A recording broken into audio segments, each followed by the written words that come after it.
Strategi membangun deep relationship yang efektif meski waktu kamu terbatas. Oke, selamat datang di belajarpublicspeaking.id bersama dengan gua sama Moses. Mari kita mulai. Jadi kemarin tuh kan gua udah bahas ya di video sebelumnya yang ngomongin tentang langkah mengubah networking itu menjadi ladang cuan. Gua udah bikin strateginya, terus intinya sih untuk bisa mengubah menjadi ladang cuan ya, salah satu syarat core adalah kita harus membangun deep relationship, yang artinya hubungan kita sama network kita, sama teman kita, sama sahabat kita yang baru ini harus sifatnya mendalam. Kalau nggak mendalam, agak susah untuk kita direferensikan mereka sama temannya mereka, sama kenalan mereka, dan pada akhirnya ya bisnisnya nggak terbangun deh gitu. Oke, so untuk bisa membangun deep relationship yang efektif, gue akan membagi ke dalam beberapa bab ya. Yang pertama, kita akan membahas tentang strategi membangun deep relationship dengan network yang efektif dan hemat waktu. Yang kedua, kita akan membahas tentang cara membangun deep relationship dengan orang yang tepat. Dan yang ketiga, kita langsung masuk ke kesimpulan ya, di mana networking yang berbuah cuan besar butuh strategi yang tepat. Kita mulai. Jadi yang namanya manusia ya, itu kan punya resources itu ada 4 yang so far yang gue pelajarin. Itu dia punya uang, punya tenaga, punya waktu, sama punya fokus. Nggak mungkin kita bisa memberikan semua ini kepada semua orang yang pengen kita ajak kenalan. Makanya keterbatasan itu menjadi sebuah hal yang dimiliki oleh manusia, sehingga mereka jangkauannya sangat-sangat terbatas. Karena kita tahu kita punya keterbatasan, nggak mungkin kita menjangkau itu semua, dan kita harus memilih-milih mana nih yang harus kita ajakin berteman, kita ajakin bersahabat, dan punya potensi peluang menjadi cuan di masa depan, which is ini adalah orangnya ya. Nah, gue akan share di bab pertama itu adalah strategi yang efektif, tepat sasaran, dan juga gimana strategisnya dan juga taktiknya untuk kita bisa memilih orang. Oke, so pertama, cara memilih orang yang tepat. Kita masuk dulu ke mindset. Gunakan prinsip 80-20 rules ya, Pareto Laws. Artinya, lu akan memberikan fokus lu 20% kepada orang yang berpotensi memberikan 80% peluang atau cuan terhadap bisnis kita, karir kita, ataupun opportunity kita. Jadi ya, jadi 20% lu pilih orang yang berpotensi kepada 80% yang orang yang mungkin akan memberikan cuan kepada kita di masa depan ya. Terus ciri-ciri orang yang bisa kasih cuan dan potensi itu seperti apa? Yang pertama, dia bisa kasih akses ke market yang besar. Misal, gue adalah salon mobil Bandung ya.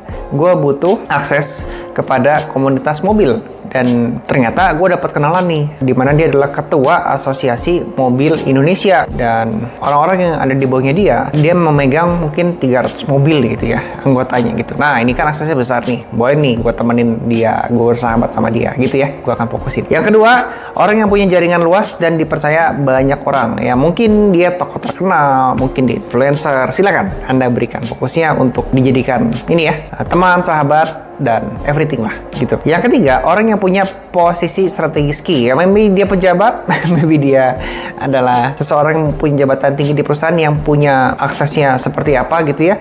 Mungkin dia presiden, direktur, presidennya BCA. Nah, kan bagus tuh, cabangnya banyak, aksesnya banyak ya, jabatannya juga tinggi. Yang keempat, orang yang satu frekuensi, satu sama visi bisnis kamu. Nah, ini penting ya. Ini kita bisa, maybe lu mau cari partner, lu mau kolaborasi dengan seseorang yang ada potensi kerjasama ya. Kalau visinya lu dan visinya dia itu beda ya, maka ini bisa berpotensi menjadi konflik, dan lebih baik nggak usah ditemenin begitu sih. Kita ganti aja ke orang yang satu frekuensi visi bisnisnya sama kita. Paham ya di sini ya? Terus ingat, pada waktu pertama-tama kita jangan langsung jualan terlebih dahulu. Fokus ke bangun value. Oke, jadi kalau sudah pilih target, kita sekarang masuk ke yang kedua ya, jangan langsung jualan tapi harus fokus bangun value. Ini tujuannya untuk membangun koneksi emosional. Chemistry-nya biar kenal dulu ya. Tanyain gitu, ketemu gimana kabar bisnisnya, tantangan terbesar apa yang lagi dihadapin, dan apa impian yang sedang dikejar. Ya, lu lakuin hal-hal seperti itu tuh ya. Tanyain, ngobrol kayak biasa. Kemudian biasakan jadi pendengar yang baik. Kalau gue suka menargetkan untuk bisa berteman sama seseorang itu kurang lebih 2 jam. Kita harus ngobrol 2 jam. Dan secara 2 jam persentase untuk jualan itu paling sekitar 10 menit. Seriusan. Gue nggak suka jual. Gue menghindari jualan lah gitu. Awalnya gue nggak tahu teori ini, gue akan langsung hard selling ya. Ayo beli, maksa gitu kan. Ya, gali-gali kebutuhan, maksa jualan, nyocokin antara kebutuhan dia, antara produknya gue gitu, gue maksa lah. Tapi semakin kesini, gue merasa ada dosa ya, atau perasaan yang gak nyaman gitu untuk melakukan hal itu terus-terusan ya. Sampai akhirnya gue belajar ilmu komunikasi dan ternyata jualan mah nggak usah dipikirin, yang penting bangun hubungan. Oh, berarti harus ngobrol, harus punya social skills yang bagus, lu punya nama yang bagus, brandingnya oke. Nah, setelah gue teori seperti ini, dari 2 jam, kurang lebih cuma 10 menit lah jualan. Gue jelasin produk gue, manfaatnya apa, USP-nya apa. Selebihnya ya sudah cerita aja. Ya udah, hobi gue gini, hobi lu apa, lu ada kesulitan apa sih, lu udah pernah coba belum, gini belum, gitu belum, ngomongin AI yuk, apa yuk, everything aja. Gitu, kesana kemari aja ya. Dari situ justru obrolan lebih nyaman, koneksi emosional lebih terbangun, dan mereka akan kenal lebih dekat sama kita, dan kita pun akan kenal lebih dekat sama mereka ya. Jadi teknik ini bisa bikin orang merasa dilihat, di respect, dan bukan cuma dijadikan sebagai sebuah subjek customer, subjek jualan. That's not good. Lalu kita masuk ke pembahasan yang ketiga nih, ngomongin sosial media untuk bangun koneksi. Jadi teman-teman, ada bagusnya kita tuh dikenal orang terlebih dahulu. Nah, dengan kita dikenal, secara nggak langsung ya, kita bisa memfilter orang-orang yang mau berteman sama kita dan mana yang nggak mau, yang mana yang merasa cocok, mana yang enggak. Jadi pas misalnya nih, kita ajakin ketemuan dan dia sudah kenal kita seperti apa gitu. Oh, ternyata dia nggak mau berteman, ya sudah, it's okay. Tapi kalau ternyata dia berteman, mungkin di antara kalian ini ada kecocokan visi, culture, kecocokan hobi ya, yang membuat pembicaraan akan lebih mudah dilakukan ketimbang kita terlalu ngeblur, nggak kenal sama sekali antara lu sama dia gitu kan. Sama sekali nggak kenal, itu memulai pembicaraan dari awal cukup berat dan cukup harus mempunyai motivasi yang tinggi banget ya. Jadi ada bagusnya kita bikin sosmed itu supaya dikenal orang terlebih dahulu, dan orang pun bisa nembak topik apa nih yang dia suka sesuai dengan ekspertisnya kita, dan membuat pembicaraan tuh, ngobrolan tuh menjadi lebih ngalir ketimbang nggak dikenal sama sekali ya. Jadi penting ya teman-teman ya, untuk kita bikin sosmed itu untuk personal branding yang bagus.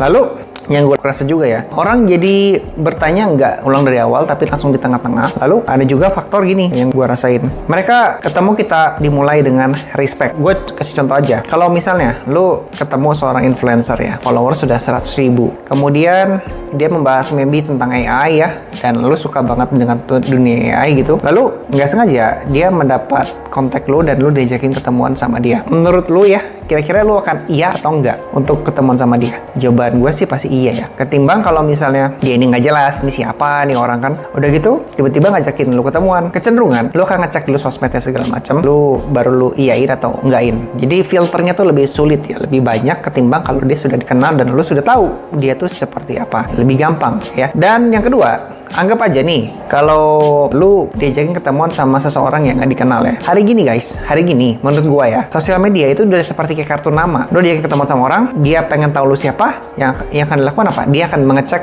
sosmed lu, produk-produk lu ngapain ya. Dengan gitu, dia lebih yakin, lebih pede bahwa dia ketemuan sama orang yang bukan abal-abal atau kaleng-kaleng. Ya, jadi sosmed itu jadi kartu nama hari ini ya, bukan kartu nama beneran. Nah, kartu nama itu justru sosmed kita hari itu ya. Jadi kita harus bikin konten dan sosmed kita tuh harus update. That's good untuk meningkatkan personal branding yang meningkatkan trust dan juga chemistry secara singkat, meskipun kita nggak kenal sama orang yang mau kita ajak ketemuan. Oke? Mantap ya. So, contohnya kalau misalnya personal branding yang bagus ya, jangan cuma posting produk, tapi jadi orang yang diingat karena value yang kita berikan. Kita sharing sesuai dengan expertise kita, bidang kita. Kemudian lu bisa bikin konten edukasi ya, menunjukkan tuh expert dan suka banget di bidang yang sedang lu tekunin. Kemudian lu juga bisa bikin konten inspirasi, contohnya gitu, atau konten interaksi ya, seperti ngobrol dan diskusi di kolom komentar. Oke? Contoh-contohnya kayak misalnya, menurut kalian mobil putih lebih susah dirawat nggak sih? Kayak gitu-gitu ya. Jadi kita nanya lah. Kemudian formula konten sosial media, lu harus make sure 80% value, 20%-nya jualan. Ini wajib kita tekunin. Kalau hard selling terus-terusan, orang nggak suka guys. Ya.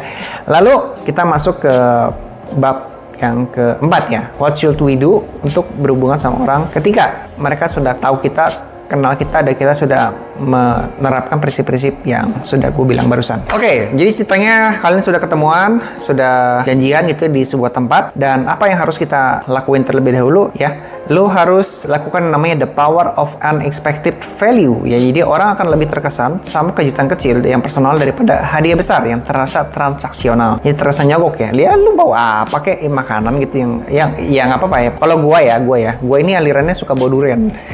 Jadi kenapa gua bawa durian? Kebanyakan orang udah pasti suka durian. Jadi ya kita nggak usah banyak mikir lah gitu. Nah, untuk membuka hubungan yang enak, nyaman, gue prefer bawa hadiah itu menunjukkan the power of unexpected value ya, dan mereka akan langsung terasa lebih open. Nah, teman-teman, gak usah takut hadiah lu murah. Misalnya lu ketemu bos gede ya, it's okay, hadiah lu tuh murahan. Ini bukan maksud menghina ya teman-teman, tapi gue mau meningkatkan kepercayaan diri lu. Kalau kita memang sudah niat kasih, it's okay kalau hadiahnya murahan. Yang penting dianya suka, dimakan, dan juga membuat dia happy gitu ya. Kadang-kadang ada fokus di mana kita tuh ngasih hadiah yang dia suka. Sebenarnya dia bisa beli, cuma nggak ada waktu aja, dia nggak sempet. Nah, dengan kita memberikan perhatian seperti itu membuat, lu tahu aja gue nggak sempat beli, gue lagi pengen banget nih. Wah, lu pinter sih, lu tahu sih. Nah, gitu ya. Jadi ada faktor kita memberikan atensi yang membuat mereka merasa di respect meskipun hadiahnya mungkin murahan atau murah. Nah, lalu hal-hal yang bisa lo lakuin ketika temuan sama mereka buat mereka terlihat baik ya. Contohnya, lo bisa merekomendasikan mereka di media sosial tanpa diminta. Kadang-kadang gue suka melakukan begini. Ini kadang-kadang ya kalau gue lagi bener aja dan gak kecapean lah. Jadi gue akan bikin postingan atau bikin story ya, gue foto bareng sama dia gitu ya, terus gue promosin, guys ayo follow akun ini bosnya siapa nih gitu. Gue akan melakukan hal seperti itu ya. Itu bisa bikin orang jadi happy dan senang. Lalu lu juga bisa kasih solusi yang mereka butuhkan ya. Maybe kalian ngobrol apa, dia ada kesulitan apa, dan lu ingat solusinya apa, dan lu kirim di hari berikutnya. Bro, kemarin kita ngobrol soal strategi jualan, coba cek artikel ini ya, isinya bagus banget nih soal closing sales, contohnya begitu. Atau lu juga bisa support dalam momen spesial ya, ingat ulang tahun, pencapaian bisnis, dan acara pentingnya mereka. Oke, dari di bab 4 sebelumnya adalah contoh-contoh hal yang bisa lo lakuin untuk meningkatkan hubungan. Ya, sekarang kita akan masuk ke dalam timing yang tepat, kapan harus memberi dan kapan boleh meminta. Ya, kan givers gain later, tapi waktunya kapan nih untuk minta balik ke mereka. By the way, minta boleh loh, ya, minta boleh loh. Cuman memang ada aturannya. Formula yang ideal adalah 3:1. Lu kasih 3, lu minta 1 ya. Jadi sebelum lu meminta, lu harus memberi. Contohnya, memberi itu adalah lu kasih solusi praktis tadi kan, lu bantu mereka connect ke orang lain yang bisa membantu ya. Maybe lu nggak punya connect harus ke siapa, lu bisa promosiin di IG lu ya, siapa tahu dan cocok gitu kan. Yang ketiga, support di momen penting mereka ya. Jadi setelah 3 kali memberi itu kamu bisa membuka peluang untuk berkolaborasi atau menawarkan sesuatu. Mungkin di antara kita semua ada yang bingung ya, gimana ya cara kita minta ya. Aduh, nggak enak nih, takutnya menyinggung atau baper gitu. Oke, santai bro, gua akan bahas di bab yang ke-6 ini nih. Jadi gimana caranya untuk kita meminta dan melakukan follow up dengan gaya yang santai dan bukan ngemis rezeki ya. Follow up nggak harus ngejar-ngejar, tapi bisa pakai cara yang smart. Pertama, lo bisa gunakan teknik soft follow up, oke?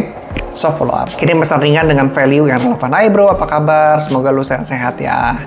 Semoga lu hari ini diberkatin ya. Terus kapan-kapan kita ngopi lagi yuk, kapan-kapan kita ngobrol lagi yuk ya. Atau misalnya gini, bro, kemarin kita ngobrol soal mobil putih ya. Jadi gue nemu artikel keren nih, lu pasti suka. Itu cara melakukan follow up. Bro, gue inget lu cari jasa auto detailing buat klien. Ada waktu ngobrol minggu ini, itu follow up. Ya, ajakin ketemuan. Dengan cara ini mereka nggak merasa ditekan atau dikejar. Lalu, bro juga bisa ini ya. Maybe lu mau kirim oleh lagi, bro. Gue ingat lu kan kemarin suka durian. Kebetulan gue nih abis dari Bali nih, abis dari Thailand nih. Gue mau kirim ke tempat lu ya. Nah, itu cara-cara follow up ya. Jadi, sesuatu follow up bisa kirim oleh-oleh, atau maybe lu bisa kirim something like quotes motivation, atau lu tag lagi orangnya gitu di Instagram ya. Lu foto posting, wah kemarin abis ketemu yang ini nih ya.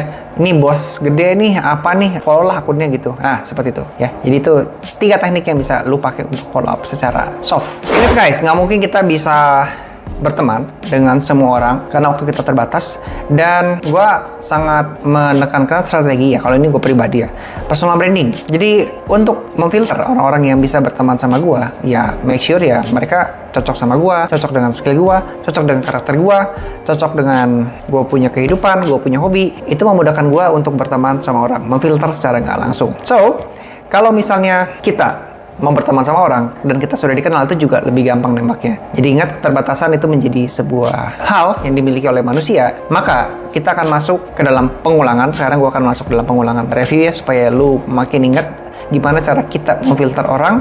Yang pertama, orang yang bisa kasih referensi besar. Yang kedua, orang yang bisa berhubungan sama target market kita. Yang ketiga, orang yang punya kepercayaan tinggi di komunitas tertentu. Ya, gunakan 5 filter yang bisa lu pilih. Oke?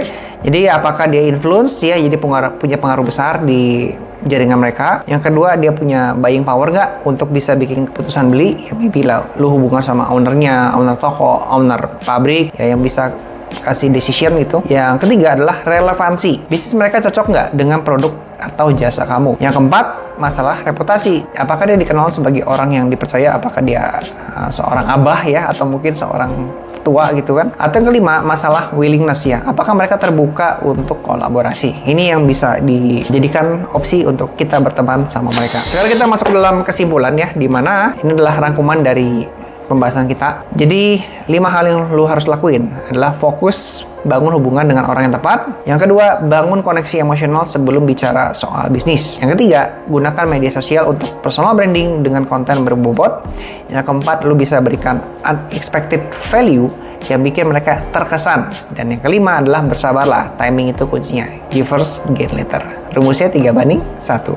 Nah, teman-teman, jika kalian suka dengan konten seputar komunikasi, networking, public speaking, presentasi, relationship, dan cara membangun hubungan sama orang lain yang membuat kita punya potensi rezekinya lebih kebuka, lebih gede, lu bisa subscribe channel kita ya. Karena memang gue ada bahas soal beginian di channel ini fokusnya. Ya pokoknya hubungan sama orang lah gitu. Lalu gue juga punya e-course, ebook, dan juga seputar pelatihan ya. Buat kalian yang pengen improve your skill, pengen upgrade cara simple dalam waktu yang singkat, lu belajar dalam sisipin lah waktu 2 jam 3 jam, lu pengen improve, lu bisa cek linknya di bawah sini ya. Materinya terstruktur, kurikulum, dan lu bisa dapat pencerahan bagaimana cara implementasinya di kehidupan sehari-hari. Ingat, teorinya sih menurut gua, ini berdasarkan pengalaman gue yang gua rangkum, itu bisa mengimprove ya our social skills. Tapi untuk bisa jadi jago, memang kita harus praktek dan menerapkan teori-teori yang ada di dalamnya gitu. Kalau kita nggak praktek, cuma tahu teori, cenderungnya lupa, dan itu skillnya nggak bakal nempel sama kita. Jadi memang teorinya sudah ada, harus praktek. Oke, jadi jaminan keberhasilan adalah di tangan kalian. Cuma kan kita butuh panduan ya. Itu panduannya lu bisa cek di bawah sini. So, itu aja untuk pembahasan kita. Semoga bermanfaat. Sampai jumpa di video berikutnya.